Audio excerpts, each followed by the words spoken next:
And joined again by Summers County Bobcat coach Chris Vicars. Chris, first of all, tragically earlier this year, you lost a very integral part of the program. A former player, a guy that you coached and knew well, Isaiah Brown, passed away. And I know it's been a tough off season for you guys, and his brother's a key part of your football program. Just talk about what Isaiah meant to this program.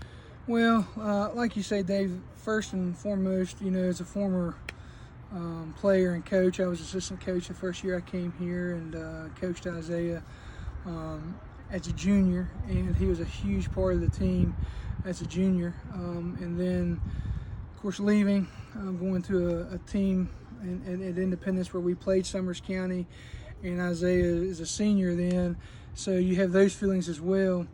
And it was certainly a very tough thing for our community to endure. Number one, he just had a great charisma, a great persona about him. He was always smiling. Our kids loved him at the high school level, but even more so, more of a tribute to him, the kids in the middle school and the elementary school absolutely adored him because he was always around. He was always there for them. He was always there to encourage them, and he helped coach in the elementary league and basketball, and was always here for the football. And so the hardest part, other than certainly losing somebody you have a relationship with, is seeing what it does to a community and the youth of the community.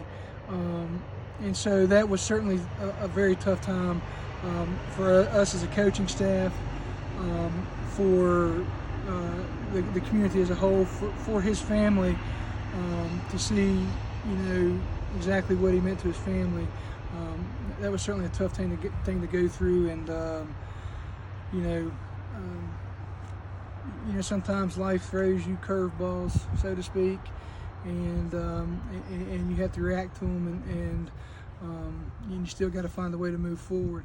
And our community will do that. Our school will do that.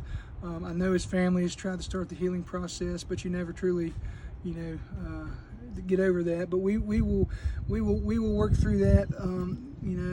As a coaching staff with our players, especially with his brother being on the team, and but you can't.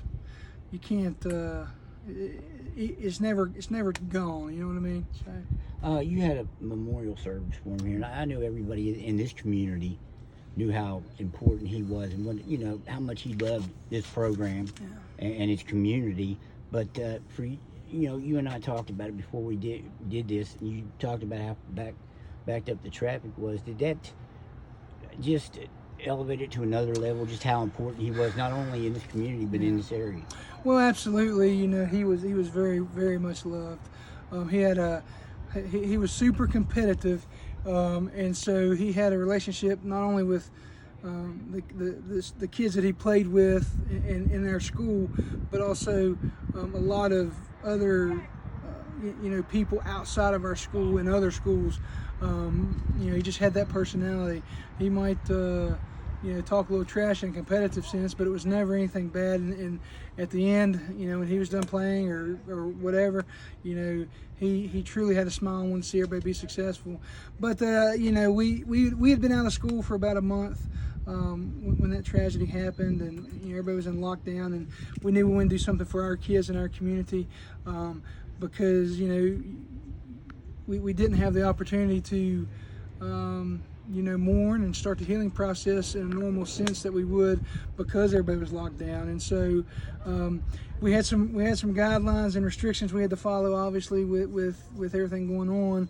But to see those cars backed up way past down the road here, you truly got a sense of how much it meant, he meant to our community. Do you have one story that stayed with you or comes to you first when you think of him? Well, one of the first times I had interactions with Isaiah, because I came in as assistant coach, like almost right as the season started, the way things worked out.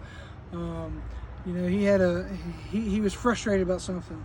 And Coach Tanner was here as an assistant coach, and of course, you know, Coach Tanner ended up being his brother-in-law through some family things there for a bit of a time. He was married to Isaiah's sister, so they already had a good relationship. But you know, he had a lot of feelings trapped inside of him. So I went over, asked, you know, the other coach, I said, "Can I just go talk to him real quick?" And I went over.